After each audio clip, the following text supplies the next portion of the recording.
മനു നെടുമ്പുരക്കൽ വീട്ടിലേക്ക് വരുന്നുണ്ട്. ഈ സമയം വൈകുന്നേരം എല്ലാവരും കോഫി കുടിച്ചുകൊണ്ടിരിക്കുകയാണ്. ഹായ് മനുവേട്ടൻ എന്നും പറഞ്ഞുകൊണ്ട് കൃഷ്ണമോള് ഓടിച്ചെല്ലുന്നുണ്ട്.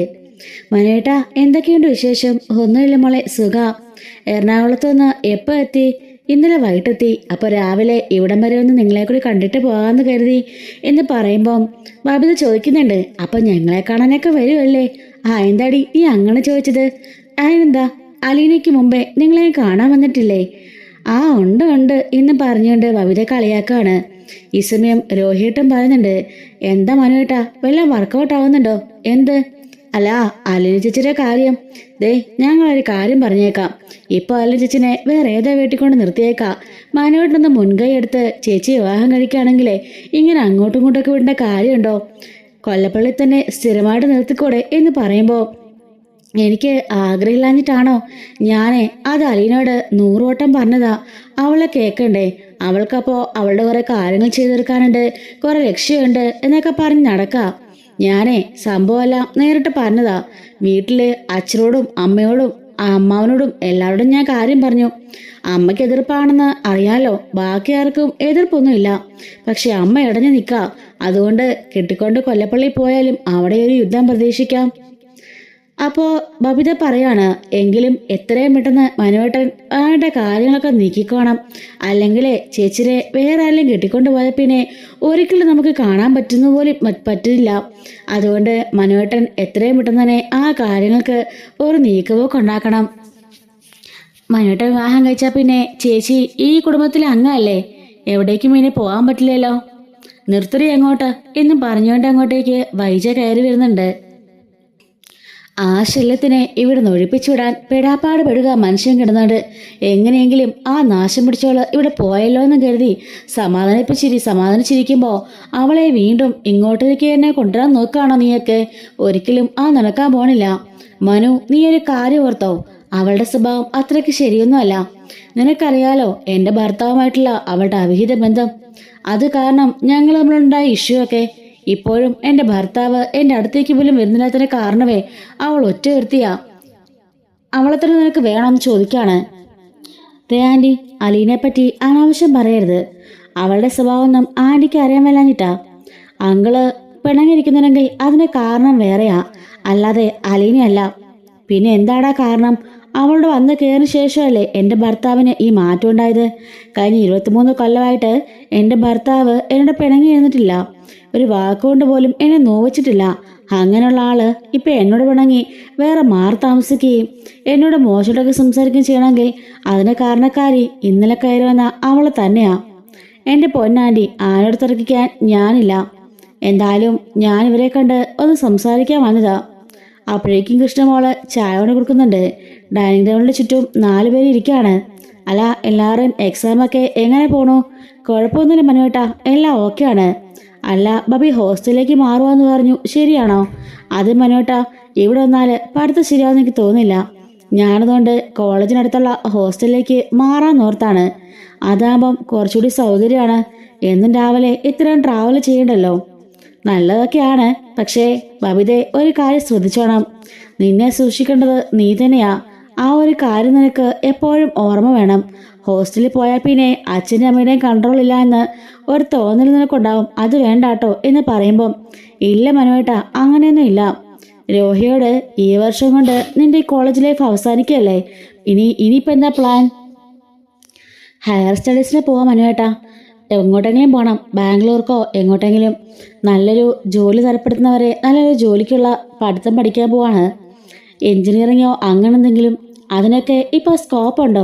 നോക്കി കണ്ടൊക്കെ ചെയ്തോണം കേട്ടോ. നല്ല സ്കോപ്പുള്ള ഒരു ജോലി മേടിക്കാൻ രീതിക്ക് തിരഞ്ഞെടുക്കാൻ പാടുള്ളൂ എന്നൊക്കെ പറയാണ്. അങ്ങനെ ഇവർ 3 പേരും കൂടി 4 പേരോട് സംസാരിച്ചുകൊണ്ടിരിക്കുകയാണ് കേട്ടോ. ഈ സമയത്ത് വൈദ്യുടടുത്തേക്ക് മുറിയിലേക്ക് മനു കയറി ചെല്ലുന്നുണ്ട്. ആൻറ്റി, അപ്പം ഞാൻ ഇറങ്ങിയേക്കാട്ടോ. വേറൊന്നും പറയാനില്ലല്ലോ. ഇന്നിനിപ്പോൾ ഊഴം കഴിഞ്ഞില്ലേ എന്ന് ചോദിക്കുമ്പം, നീനടാ എന്നെ കളിയാക്കാണോ? പിന്നല്ലാണ്ട് ഞാൻ എന്ത് പറയാനാ? എന്ന് വന്നാലും അലീനെക്കുറിച്ച് ഓരോ കുറ്റവും കുറവുകളും പറയാൻ മാത്രമേ ആൻറ്റിക്ക് അറിയുള്ളൂ. എന്നെങ്കിലും അവളുടെ ശരിയെക്കുറിച്ച് ആൻറ്റി ചിന്തിച്ചിട്ടുണ്ടോ? അവൾക്ക് എന്താടാ ശരിയുള്ളത്? എൻ്റെ കണ്ണുകൊണ്ട് കണ്ടതാ അവളും ബാലനും കൂടി കെട്ടിപ്പിടിച്ച് നിൽക്കുന്നത്. ആൻറ്റി, കെട്ടിപ്പിടിച്ച് നിൽക്കുന്നത് പറയാതെ ചേർത്ത് പിടിച്ചതാ. അതെനിക്കും അറിയാം. അവർ കെട്ടിപ്പിടിച്ചാൽ എന്താ തെറ്റെന്നോ? ഡാ, ഈ വീട്ടിലെ ഓണറാണ് ബാലേന്ദ്രൻ. അവളോ എങ്ങാണ്ടൊന്ന് വന്ന ഒരു വേലക്കാരി ഓണറിനെ കെട്ടിപ്പിടിക്കുന്നതുകൊണ്ട് കുഴപ്പമൊന്നുമില്ലെന്നാണോ നീ പറയുന്നേ? എന്താടാ, ഈ നാട്ടില് ബാക്കിയെല്ലായിടത്തും അങ്ങനെ തന്നെയാണോ എന്ന് ചോദിക്കുന്നുണ്ട്. ഞാൻ ചോദിക്കട്ടെ, നിന്റെ വീട്ടില് ഒരു ജോലിക്കാർ വന്നു, നീ അവളെ കെട്ടിപ്പിടിച്ചാല് കുട്ടികളെന്നാണോ നീ പറയണേ എന്ന് ചോദിക്കുമ്പോൾ, ആൻറ്റി, ഞാനൊരു തർക്കിക്കാൻ ഞാനില്ല. അവർ തമ്മിലുള്ളത് ഒരച്ഛൻ മകൾ ബന്ധമാണ്. ആ ഒരു ബന്ധത്തിന് പുറത്താണ് അവരങ്ങനെ കെട്ടിപ്പിടിച്ചത്. മതി, നിർത്തിക്കോ അച്ഛൻ മകൾ ബന്ധം. ഇതും പറഞ്ഞ് കുറേയായി എല്ലാവരും കൂടി പറ്റിക്കാൻ തുടങ്ങിയിട്ട് അവസാനം അതും പൊളിഞ്ഞല്ലോ. നിനക്കറിയാമെന്നല്ലേ ആദ്യമേ അതയാളുടെ മകളല്ലെന്ന്? എന്നിട്ടും നീയും കൂടി അറിഞ്ഞോണ്ടല്ലേ? നിനക്ക് എങ്ങനെ തോന്നടാ അവളെ വിവാഹം കഴിക്കാമെന്ന് പറയാൻ വേണ്ടി പോലും? ഇത്രയ്ക്കും വൃത്തികെട്ട സ്വഭാവമുള്ള കുത്തഴിഞ്ഞു നടക്കുന്ന ആ പെണ്ണെ കടന്നല്ലാതെ നിനക്ക് വേറൊന്നും കിട്ടിയില്ലേ? ഛേ എന്ന് പറയുമ്പോഴേക്കും മനു പറയാണ്, ആൻറ്റിയെ കണ്ട ദിശയിലൂടെയല്ല ഞാൻ അവളെ കണ്ടത്. അവളെ എനിക്കറിയാം നന്നായിട്ട്. ആൻറ്റിയേക്കാൾ മുമ്പേ ഞാൻ അവളെ കണ്ടതല്ലേ. അവളുടെ എല്ലാ സ്വഭാവങ്ങളും എല്ലാ ഗുണങ്ങളും എനിക്കറിയാം. അങ്കിളും അവളും എങ്ങനെ ആയിരുന്നു എന്നും ബാക്കിയുള്ളവരോട് അവളെങ്ങനെ ബിഹേവ് ചെയ്യുന്നതും അവൾ ആരാണെന്നും എല്ലാം പിന്നെ എല്ലാം അറിയാം. അവസാനം കൈയും കാലിട്ട് അടിക്കാതിരുന്നാൽ മതി. പൊട്ടക്കണ്ടി വീണ അവസ്ഥയായിരിക്കും നിന്റെ. കയറാനും വയ്യ കിടക്കാനും വയ്യാതെ നീ കിടന്ന് നക്ഷത്രം എണ്ണവേ. ഞാൻ പറഞ്ഞില്ലെന്ന് വേണ്ട. എൻ്റെ പൊന്നാൻറ്റി, ഒന്നും സംഭവിക്കാൻ പോണില്ല. അലീനെ ഞാൻ വിവാഹം കഴിക്കും. അതിന് കമ്മ്യൂണിറ്റി സമ്മതിക്കൂടാ. അമ്മയെ കൊണ്ട് സമ്മതിപ്പിക്കാനൊക്കെ എനിക്കറിയാം. ഇനി അമ്മ സമ്മതിച്ചില്ലെങ്കിൽ കൊല്ലപ്പള്ളിക്ക് പോകണ്ടെന്നല്ലേ ഉള്ളൂ. അവളെ താലി കെട്ടി അന്തസ്സായിട്ട് ഞാൻ എറണാകുളത്തേക്ക് കൊണ്ടുപോകും. ഞങ്ങൾ അവിടെ ജീവിക്കും സന്തോഷമായിട്ട് എന്ന് പറയുന്നുണ്ട്. എടാ, ഇപ്പോൾ അവള് ഏതൊരു വീട്ടിൽ അടുക്കള ജോലിക്ക് പോയിരിക്കല്ലേ? ആൻറ്റി, അടുക്കള ജോലിയൊന്നുമല്ല. അവൾക്ക് ഉടനെ പ്രത്യേകിച്ച് ജോലിയൊന്നുമില്ല. പ്രത്യേകിച്ച് ഒരു ജോലിയില്ലാതെ ഒരു പെണ്ണിൻ്റെ വീട്ടിൽ പോയി താമസിക്കാൻ പറ്റുവാടാ? അത് പിന്നെ ആൻറ്റി, അങ്ങനെയല്ല. അവിടെ 150 ഏക്കറോളം എസ്റ്റേറ്റാണ് ഉള്ളത്. ആ എസ്റ്റേറ്റിൻ്റെ കണക്കും കാര്യങ്ങളൊക്കെ അവൾ നോക്കിയാൽ മതി. അല്ലാതെ അവൾക്ക് വേറെ ജോലിയൊന്നും ഇല്ലെന്നാ ഞാൻ പറഞ്ഞത്. വീട്ടുജോലിയൊന്നും അവൾ ചെയ്യണ്ട. അവിടുത്തെ ഒരു അക്കൗണ്ടന്റിനെ പോലെ കണക്കും കാര്യങ്ങളെല്ലാം നോക്കണം എന്നൊക്കെ പറയുമ്പോൾ അത് ബാലിൻ്റെ കെയർ ഓഫിലാണല്ലോ. ബാലിനറിയാവുന്ന ഏതെങ്കിലും ഒരുത്തിൻ്റെ അടുത്തേക്കായിരിക്കും അവളെ കൊണ്ടാക്കിയത്. അതാകുമ്പോൾ വശത്തിന് അങ്ങനെ കിടക്കിടയ്ക്ക് പോയി കാണാമല്ലോ. ചേ, ആൻ്റെ ഇത്രയൊക്കെ ചീപ്പായിരുന്നോ? ഒരിക്കലും ഞാൻ കരുതിയില്ല ആരുടെ മനസ്സിൽ ഇങ്ങനെയൊക്കെ ആയിരിക്കുമെന്ന്. ആനയുടെ മോളുടെ പ്രായമില്ലേ അവക്ക്? എന്നിട്ട് അവൾ ഇങ്ങനെയൊക്കെ പറയാൻ കൊള്ളാവോ? എൻ്റെ മോളുടെ പ്രായമാണെങ്കിലേ അവളെ ഞാൻ അന്തസ്സായിട്ട് പറഞ്ഞു കൊടുത്താൽ വളർത്തുന്നത്, അല്ലാതെ ഇതുപോലെയല്ല. അതെങ്ങനെ പറഞ്ഞു കൊടുക്കാൻ തന്ത നല്ലയൊക്കെ ഉണ്ടായിട്ട് വേണ്ടേ? ആരുമില്ലാത്ത ഒരണ്ണാതപ്രായതല്ലേ. അപ്പം ഇങ്ങനെയൊക്കെ കാണിക്കുള്ളൂ എന്ന് പറഞ്ഞുകൊണ്ട് വലിയ ദേഷ്യപ്പെട്ട് നിൽക്കുകയാണ്. ഈ സമയത്ത് മനുവേട്ടായും പറഞ്ഞുകൊണ്ട് കൃഷ്ണമോളെ വിളിക്കുന്നുണ്ട്. ആൻറ്റിക്ക് ഞാനൊരു കൂട്ടം കാണിച്ചു തരാം. അപ്പോൾ മനസ്സിലാകും അലീന ആരാണെന്നും എന്താണെന്നൊക്കെ. അതറിയാതെ ആൻറ്റി കിടന്ന് ഈ പറഞ്ഞൊന്നും ഒട്ടും ന്യായമല്ല. ഞാൻ ഏറ്റവും അധികം സ്നേഹിക്കുന്ന എൻ്റെ പെണ്ണ് അലീന. ഞാൻ വിവാഹം കഴിക്കാൻ പോകുന്നവൾ. അവളെപ്പറ്റി ഇമ്മാതിരി തോന്നിവാസം പറഞ്ഞത് എനിക്ക് സഹിക്കാനാവില്ല. അതുകൊണ്ട് ആൻറ്റീനെ ഞാനൊരു കൂട്ടം കാണിച്ചു തരാം. അപ്പം മനസ്സിലാകും എൻ്റെ അലീനയുടെ പവിത്രത എന്താണെന്ന്. പിന്നെ വലിയ പവിത്രത നീയൊന്നും പറയല്ലേ മനു, എനിക്ക് ദേഷ്യം വരും കേട്ടോ. ആൻറ്റി ഒന്നും പറയണ്ട, ഞാൻ കാണിക്കുന്നത് അങ്ങോട്ട് കണ്ടാൽ മതി. അങ്ങനെ മനു ഫോൺ എടുത്തിട്ട് ഫോട്ടോസ് ഗാലറി നോക്കുകയാണ്. അതിൽ നിന്നും സ്റ്റാലിയും അലീനയും കൂടി ഒന്നിച്ച് നിൽക്കുന്ന ഒരു ഫോട്ടോ എടുക്കുന്നുണ്ട്. എന്നിട്ട് അത് വൈജയ്ക്ക് നേരെ പിടിക്കുകയാണ്. വൈജ അതാരാണെന്ന് ഒന്ന് സൂക്ഷിച്ചു നോക്കുന്നുണ്ട്. പഴയ സ്റ്റാലിയല്ലല്ലോ, സ്റ്റാലിക്ക് പ്രായമായില്ലേ. അതുകൊണ്ട് ആ മുഖത്ത് ഒന്നുകൂടി തൂർച്ചു നോക്കുമ്പോഴേക്കും മനു ചോദിക്കുകയാണ്, ആൻറ്റിക്ക് ഇതാരാണെന്ന് മനസ്സിലായോ എന്ന് ചോദിക്കുമ്പോൾ വൈജ സംശയത്തോടെ മനുവിൻ്റെ മുഖത്തേക്ക് നോക്കുന്നുണ്ട്. ആദ്യം മനസ്സിൽ ഓർത്തത് ശരി തന്നെയാ, ഇത് വേറെ ആരുമല്ല, റിട്ടയർഡ് കേണൽ സ്റ്റാൻലി ജോസഫാണ് എന്ന് പറയുമ്പോൾ നമ്മുടെ വൈജയുടെ മനസ്സിൽ ഒരു വെള്ളടി വെട്ടിയതുപോലെയുണ്ട്. വൈജ മിണ്ടാതെ നിൽക്കാണ്. കൂടെ നിൽക്കുന്നത് ആരാണെന്ന് ആൻറ്റിക്ക് മനസ്സിലായോ? അത് വേറെ ആരുമല്ല, അലീനയാ എന്നൊക്കെ പറയുന്നുണ്ട്. ഇത്രയും മതി ആൻറ്റിയുടെ മനസ്സിളക്കാൻ. ഇനി അക്ഷരം പോലും ആൻറ്റി മിണ്ടില്ലെന്ന് എനിക്കറിയാം എന്നും പറഞ്ഞുകൊണ്ട് മനു പുറത്തേക്ക് ഇറങ്ങുന്നുണ്ട്. എന്താ മനുവേട്ടാ, അവിടെ ഭൂകമ്പമായിരുന്നോ? പൊട്ടത്തിലേക്ക് കേൾക്കുന്ന കണ്ടു. അതെപ്പോഴും ഉള്ളതല്ലേ കൃഷ്ണമോളെ എന്ന് പറയുമ്പോഴേക്കും അങ്ങോട്ടേക്ക് ബാലനൻ കയറി വരുന്നുണ്ട്. മനു, നീ ഇവിടെ ഉണ്ടായിരുന്നടാ, കാറ് ഞാൻ കണ്ടു. അതെ, ഞാൻ ഇന്നലെ വന്നതേ ഉള്ളൂ. പിള്ളേരെയൊക്കെ ഒന്ന് കണ്ടു പോവാന്ന് കരുതി. ആ, പിന്നെ അല്ലെ വിളിക്കാറൊക്കെ ഉണ്ടോ? വിളിക്കും. എല്ലാ ദിവസവും രാത്രിയിൽ വിളിച്ച് അവിടുത്തെ വിശേഷങ്ങളൊക്കെ പറഞ്ഞിട്ടേ അവൾ കിടക്കാറുള്ളൂ. എന്നെ വിളിക്കും എല്ലാ ദിവസവും രാത്രിയിൽ. ഞങ്ങളെ വിളിക്കും മനോട്ടാ. എല്ലാ ദിവസവും രാത്രിയിൽ കൃത്യമായി വിളിച്ച് അവിടുത്തെ വിശേഷങ്ങളൊക്കെ പറഞ്ഞിട്ടേ ചേച്ചി കിടക്കാറുള്ളൂ. എന്നാലും ഇവിടുന്ന് പോയാലും അവൾ നമ്മളെയൊന്നും മറക്കില്ലെന്ന് ഇപ്പം മനസ്സിലായില്ലേ എന്ന് ബാലനൻ പറയുന്നുണ്ട്. അല്ല, നിന്റെ ആൻറ്റി എന്ത് പറഞ്ഞു? എന്ത് പറയാനാ, എന്നത്തെ പോലെ തന്നെ അലീനെ കുറേ കുറ്റവും അപവാദങ്ങളും ഒക്കെ പറഞ്ഞു. അപ്പം ആളുടെ മനസ്സിന് കുറച്ച് ആശ്വാസമായി കാണും. ആയിക്കോട്ടെ എന്ന് ഞാനും കരുതി. എന്നാ ഞാൻ പോയിട്ട് വരട്ടെ മക്കളെന്ന് ചോദിക്കുമ്പം, അയ്യോ മനുവേട്ടാ, ഇത് കഴിച്ചിട്ട് പോ. അയ്യോ വേണ്ട, എനിക്കിന്ന് ഒത്തിരി വർക്കുകളൊക്കെ ചെയ്യാനുണ്ട്, ഞാൻ പോട്ടെ. 2 ദിവസം ലീവിന് വന്നതാ, പക്ഷെ ഇവിടെ എനിക്ക് ഒരുപാട് പേപ്പർ വർക്ക്സ് ഒക്കെ ചെയ്യാനുണ്ട്, ഞാൻ പോയിട്ട് വരാവേ എന്നും പറഞ്ഞുകൊണ്ട് അവിടുന്ന് പോകുന്നുണ്ട്. അപ്പോഴേക്കും ബബിത അച്ഛനോട് പറയുന്നുണ്ട്, എത്രയും പെട്ടെന്ന് മനുവേട്ടനും അലിഞ്ചിച്ചുമായുള്ള വിവാഹം നടന്നാൽ മതിയായിരുന്നു അല്ലേച്ചാ? അതിന് കമല സമ്മതിക്കുമെന്ന് നിനക്ക് തോന്നുന്നുണ്ടോ? കമലയാൻ്റിയോട് പോയിട്ട് പണി നോക്കാൻ പറ. ആര് നോക്കുന്നു കമലയാൻ്റിയെ? നമ്മുടെ അമ്മയുടെ മറ്റൊരു വേർഷനാണ് കമലയാൻ്റി. ചേച്ചി ചേട്ടനും കൂടെ ഒന്നിച്ചാ പിന്നെ നമുക്ക് പേടിക്കണ്ടല്ലോ ചേച്ചി നമ്മളെ ഒന്ന് വിട്ടുപോകാന്ന്. ഇതിപ്പോ ചേച്ചി നമ്മളൊന്ന് അകന്നു പോയിക്കൊണ്ടിരിക്കുകയല്ലേ, ആകെപ്പാടെ ഒരു പേടിയാ ചേച്ചി ഇട്ടിട്ട് പോവാന്ന്. ഇങ്ങനെയാവുമ്പോൾ പിന്നെ പേടിക്കണ്ട, എപ്പോഴും മനുവേട്ടനെ കൂടെ തന്നെ കാണുമല്ലോ. ബബിത പറയുമ്പോൾ ബാലൻ പറയുന്നുണ്ട്, അവൻ്റെ മനസ്സിലെ ആഗ്രഹം അത് തന്നെയാ.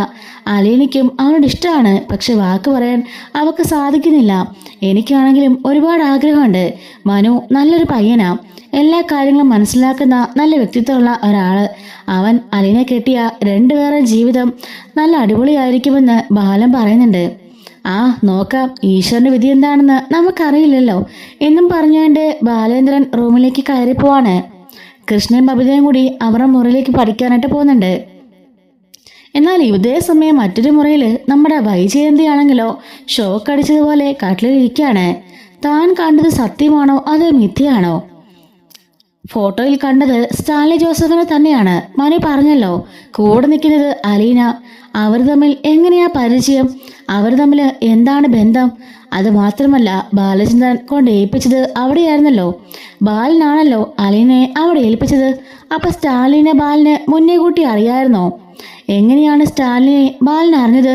മുന്നേ കൂട്ടി 2 പേർക്കും അറിയാമായിരുന്നു പരസ്പരം, അതോ എന്നൊക്കെ പറഞ്ഞ് വൈദ്യന്റെ മനസ്സിൽ 100,000 ചോദ്യങ്ങളാവാണ്. സമയം രാത്രി 8 മണിയായി. അപ്പോഴേക്കും വൈജയന്തി ഒരുങ്ങി ഇറങ്ങുന്നത് കാണുന്നുണ്ട്. ബബിത ചോദിക്കാണ്, അമ്മ രാത്രിയിൽ എങ്ങോട്ടാ? ഞാനൊന്ന് വീട് വരെ പോവാ. വീട്ടിലേക്കോ? ഈ രാത്രിയോ? പണ്ടൊരു തവണ രാത്രി പോയത് അവൻ മറന്നിട്ടില്ലല്ലോ. ഇപ്പം അധികം രാത്രി ഒന്നും ആയില്ലല്ലോ, 8 മണി ആയതല്ലേ ഉള്ളൂ. ഞാൻ പോയിട്ട് വേഗം ഇങ്ങ് വരും.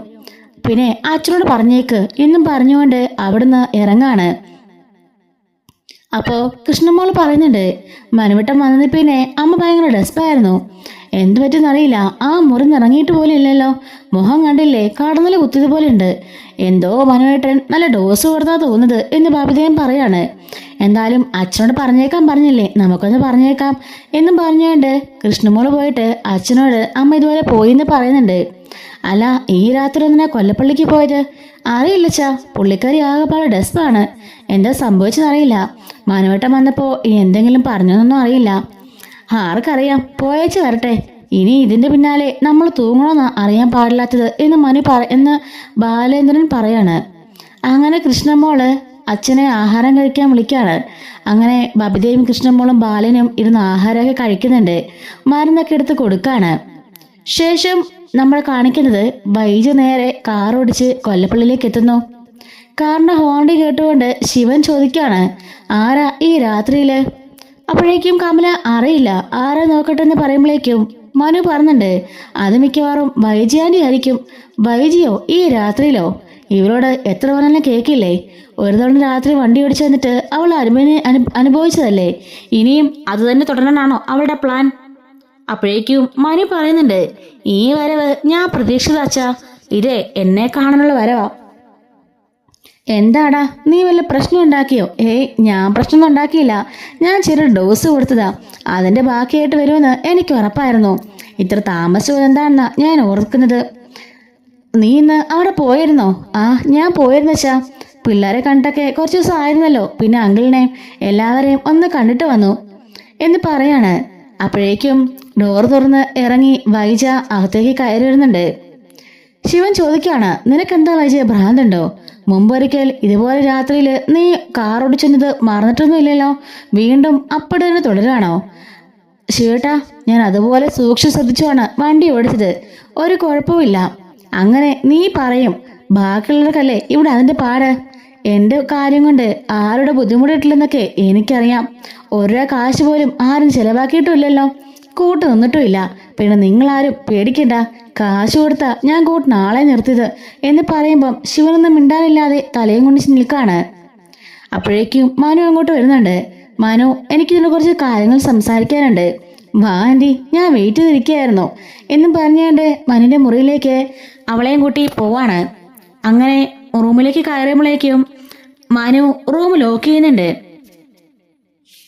ആ ഫോട്ടോ അത് നിനക്ക് എവിടുന്ന് കിട്ടി എന്ന് ചോദിക്കുമ്പോൾ അതെനിക്ക് അലീന അയച്ചു തന്നതാ. അലീനയോ? അതെ, അവളിപ്പോൾ നിൽക്കുന്ന വീട് ആ വീട്ടിലാ. സ്റ്റാൻലി ജോസഫിന്റെ വീട്ടിലാണ് അവൾ ജോലി ചെയ്യുന്നത്. അയാളാണ് അവിടുത്തെ പ്ലാന്റർ. ആ ബംഗ്ലാവിന്റെ ഉടമയും അയാളാ. അലീന അവിടുത്തെ സെർവൻ്റ് ആണ് എന്ന് പറയുമ്പോൾ അതെങ്ങനെയാ അലീന അവിടെ എത്തിയത്?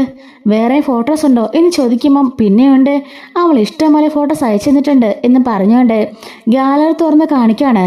നോക്കുമ്പം സ്റ്റാൻലി അവളെ കെട്ടിപ്പിടിച്ചുകൊണ്ട് നിൽക്കുന്ന ഫോട്ടോയും ഔദക്കുട്ടിയും സ്റ്റാൻലിയും അലീന നിൽക്കുന്ന ഫോട്ടോ, അവൾ ആ തൊടിയിലേക്ക് കളിക്കുന്ന ഫോട്ടോസ്, അങ്ങനെ കുറേ ഫോട്ടോസ് ഇങ്ങനെ അയച്ചു കൊടുത്തിരിക്കുകയാണ്. ഇതൊക്കെ കാണുമ്പോൾ വൈജി ഓർക്കാണ്, ഇതെന്താ മറിമായം? ഇതെന്തിനായിരിക്കും സ്റ്റാൻലിയുമായിട്ട് അവൾ ഇത്ര എടുത്തു നിൽക്കുന്നത്? അത് മാത്രമല്ല, ബാലനെങ്ങനെ അവിടെ ചെന്നു? അങ്ങനെ 100,000 ചോദ്യങ്ങൾ മിന്നിമറിഞ്ഞുകൊണ്ടിരിക്കുകയാണ് വൈജിയുടെ മനസ്സിൽ. മനു, ഇതിൻ്റെയൊക്കെ അർത്ഥം എന്താ? സ്റ്റാൻലി ജോസഫ് ആരാണെന്ന് നിനക്കറിയോ? പിന്നെ എനിക്ക് നല്ലവണ്ണം അറിയാം. നിനക്കറിയാമെന്ന് എനിക്ക് മനസ്സിലായി, അതുകൊണ്ടാണ് ഞാൻ ഇങ്ങോട്ടേക്ക് പോകുന്നത്. അല്ലേ നീ എന്നെ ആ ഫോട്ടോ കാണിച്ച് ഭീഷണിപ്പെടുത്തില്ലായിരുന്നോ? സ്റ്റാൻലി ജോസഫ് ആരാണെന്നോ ഞങ്ങൾ തമ്മിലുള്ള ബന്ധം എന്താണെന്നോ നീ മനസ്സിലാക്കിയിട്ടുണ്ടെന്ന് എനിക്ക് മനസ്സിലായി. നീ എങ്ങനെ അതറിഞ്ഞ് എന്ന് ചോദിക്കുമ്പം അതൊക്കെ ഞാൻ അറിഞ്ഞു. സ്റ്റാൻലി ജോസഫ് ആൻറ്റിയുടെ പഴയ കാമുകനായിരുന്നെന്നും നിങ്ങൾക്കതൊരു കുട്ടിയാണെന്നൊക്കെ എനിക്കറിയാം. അതൊക്കെ കേട്ടുകൊണ്ട് വൈജ ഒന്നും ഞെട്ടി നിൽക്കുകയാണ്. ശരി, അതെനിക്ക് മനസ്സിലായി. പോകാൻ നേരം അലീനയും എന്നോട് ഇതേ കാര്യം പറഞ്ഞിട്ടാണ് പോയത്. ആഗ്രയിൽ വെച്ച് ഞാനൊരു ജീവിതം ജീവിച്ചായിരുന്നെന്നും അതിലൊരു കുഞ്ഞുണ്ടായതും അല്ലേന്ന് ഇപ്പം എനിക്ക് മനസ്സിലായി. നീയല്ലേ അവളുടെ കാര്യങ്ങളൊക്കെ പറഞ്ഞത്? നിന്നോട് ആരാ പറഞ്ഞേ? ശിവേട്ടനോ അതോ മുത്തശ്ശിയോ അതോ ഗംഗേട്ടനോ എന്നൊക്കെ ചോദിക്കുമ്പം അതൊക്കെ വഴിയെ പറയാം ആൻറ്റി. ആൻറ്റി തിടുക്കം കൂട്ടാതെ. അല്ല, ഈ സ്റ്റാൻലി ജോസഫിനടുത്ത് അവൾ എങ്ങനെ ചെന്നത് എനിക്ക് മനസ്സിലാവുന്നില്ല. നീയാണോ മനഃപൂർവ്വം അങ്ങോട്ടേക്ക് എത്തിച്ചത് എന്ന് ചോദിക്കുമ്പം എന്താ ആൻറ്റി ഇങ്ങനെയൊക്കെ പറയണേ? എനിക്ക് ആ സ്റ്റാൻലി ജോസഫിനെ അറിയാൻ കൂടി ഇല്ലായിരുന്നു. പിന്നെ ആരാ? ബാലനല്ലേ അവളെ അവിടെ കൊണ്ടാക്കിയത്. അങ്ങനെയാകുമ്പോൾ ബാലനറിയോ ആ സ്റ്റാൻലി ആരാണെന്ന്?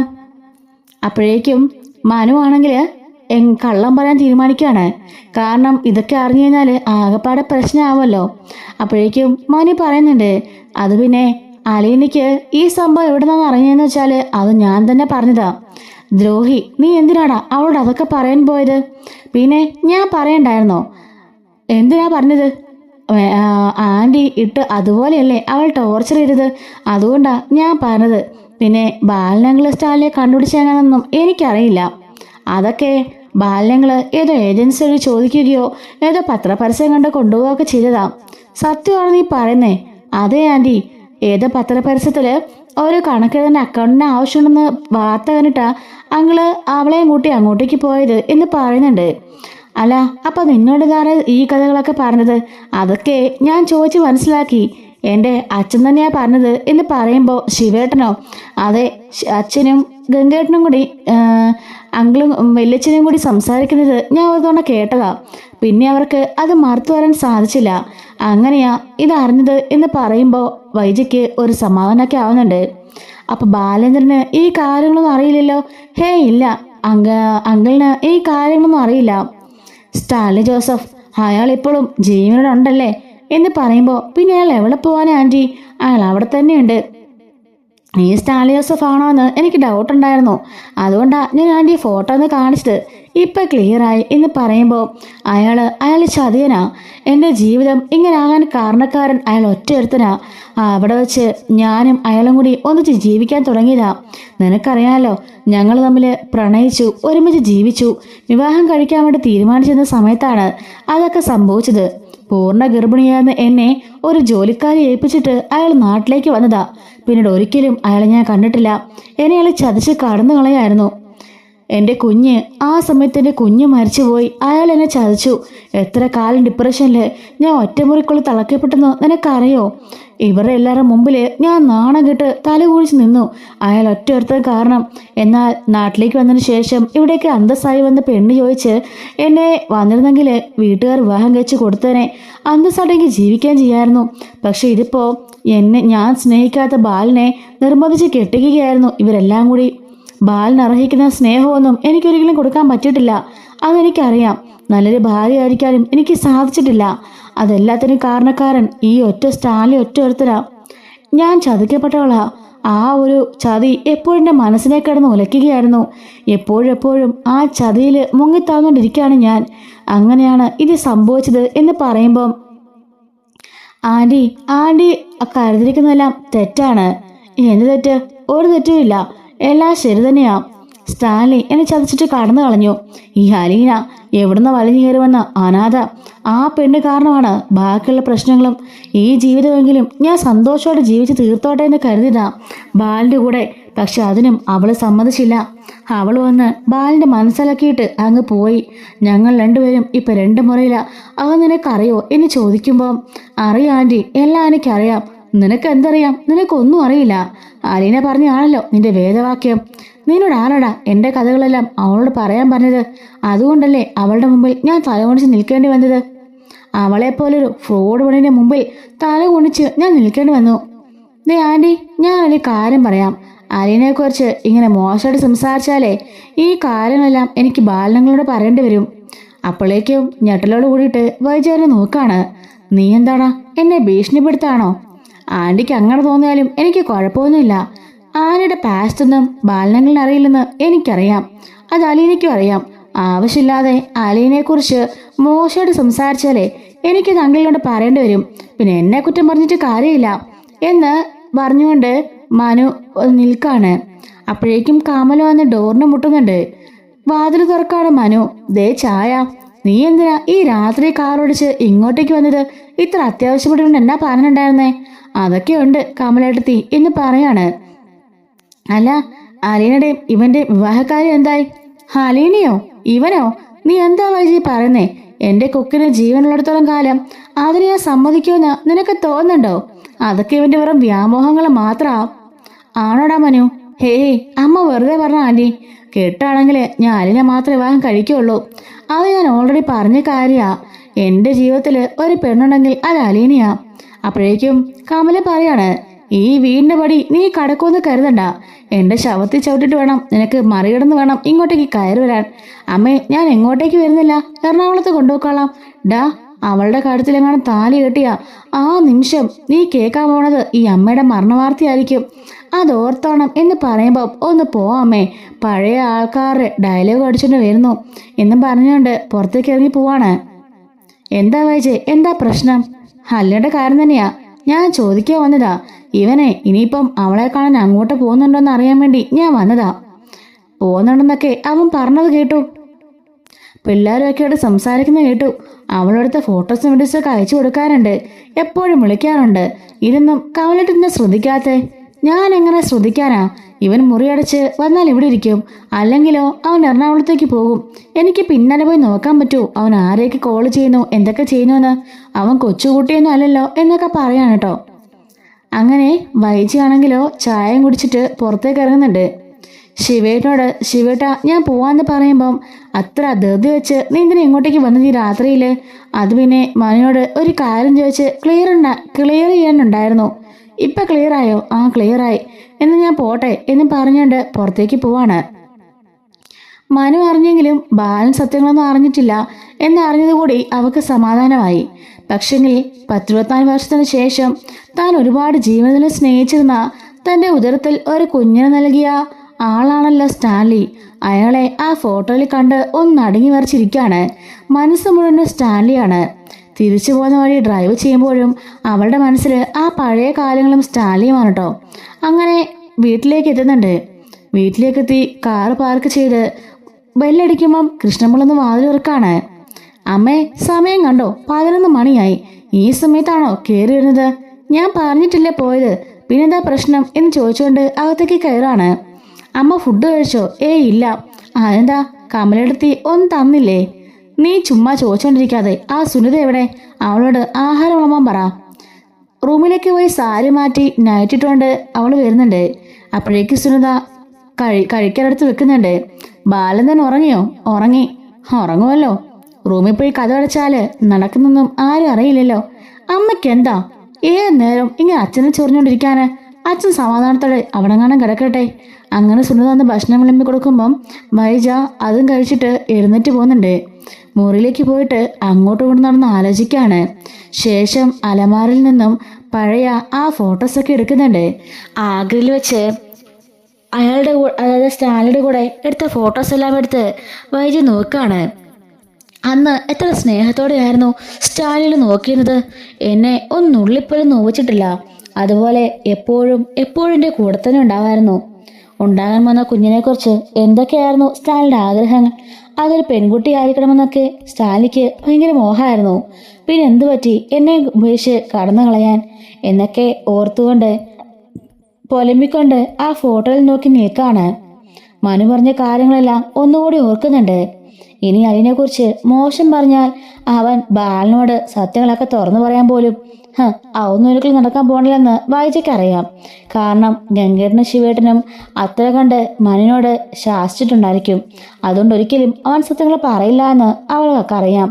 പക്ഷേ ഒരുപക്ഷെ അലീനേനെ പേടിക്കണം. അവൾ വിളിച്ച് ബാലനോട് സത്യങ്ങളൊക്കെ പറഞ്ഞാലോ? അവളുടെ ആവശ്യം ബാലേന്ദ്രനാ, ഈ സ്വത്തുക്കളാ. അങ്ങനെ കാണാം അവൾ വിളിച്ച് ബാലനോട് പറഞ്ഞ എല്ലാം അവസാനിച്ചു എന്നൊക്കെ ആലോചിച്ചുകൊണ്ട് അങ്ങോട്ടും ഇങ്ങോട്ടും നടക്കാണ് വൈജയന്തി. അവളുടെ കയ്യിൽ സ്റ്റാലിയുടെ ആ പഴയ ഫോട്ടോ ഉണ്ട്. എന്നാൽ സ്റ്റാലിനോട് ആ സ്നേഹമില്ല. പകരം മനസ്സ് നിറയെ വിദ്വേഷവും വെറുപ്പും ദേഷ്യവും മാത്രം. പൂർണ്ണ ഗർഭിണിയായി തന്നെ ഉപേക്ഷിച്ച് കടന്നു കളഞ്ഞ ആ മനുഷ്യനുള്ള ദേഷ്യം. ആ മനുഷ്യൻ കാരണം 6 മാസം ഭ്രാന്തിയെപ്പോലെ ഒരു മുറിക്കുള്ളിൽ അടഞ്ഞു കിടക്കേണ്ടി വന്നതിന് ദേഷ്യം. അങ്ങനെ ദേഷ്യവും വെറുപ്പും മാത്രമേ ഉള്ളൂ സ്റ്റാലിനോട് വൈജയ്ക്ക്.